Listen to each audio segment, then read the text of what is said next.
আজিৰ ৰেচিপি হয় লাহি কচু দি গৰৈ মাছ। আৰু এই গৰৈ মাছটো ভাইটিয়ে বজাৰৰ পৰা কিনি আনিছিলে আৰু মই গৰৈ মাছ খাই ইমান এটা ভাল নাপাওঁ, তথাপিতো এটা কান্দুলি মাছ আহিছে মোৰ কাৰণে।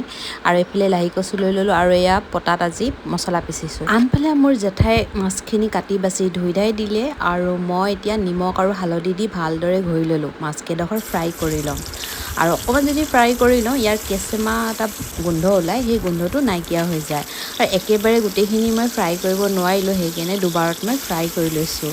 আৰু গৰৈ মাছ খাই কোনে কোনে ভাল পায় ক'বচোন।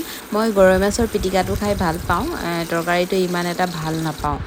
এতিয়া মই এই তেলতে মছলাখিনি দি দিলোঁ। মছলাত আছিলে পিঁয়াজ, নহৰু, গোটা মছলা আছিলে পাঁচফোৰণ আৰু জলকীয়া। 1 চামুচ হালধি দিলোঁ, প্ৰয়োজন মতে নিমখ দি মছলাখিনি ভালদৰে ভাজি অকণমান সময়ৰ কাৰণে ঢাকনিখন মাৰি দিলোঁ। যেতিয়া পানীখিনি শুকাই মছলাখিনি লাগি ধৰিছে তেতিয়া পুনৰবাৰ লৰাই দিলোঁ। আৰু এই কচুখিনি মই বইল কৰি লৈছিলোঁ, কাৰণ অফ ছিজনৰ কচু বোলে নিসিজে জেঠাই কৈছে। এতিয়া মছলাতে কচুখিনি দি পুনৰবাৰ ভালদৰে ভাজি আছোঁ আৰু ঢাকনিখন ল' ফ্লেম কৰি কিনে মাৰি ৰাখিলোঁ 10 মিনিটৰ বাবে। আৰু ধুনীয়াকৈ কচুখিনি এতিয়া সিজি আহিলে। মই বইলটো 100% কৰি লোৱা নাছিলোঁ, 50% মানে বইল কৰি লৈছিলোঁ। তাৰপিছত মই এতিয়া পানী দি আকৌ পুনৰবাৰ মই ঢাকনিখন মাৰি দিলোঁ মই 10 মিনিটৰ বাবে। যেতিয়া উতলি আহিছে পুনৰবাৰ মই লৰাই দিছোঁ আৰু এতিয়া নিজৰ আন্দাজমতে পানী দি দিলোঁ, কাৰণ এইটো মই অলপমান জোল থ'ম।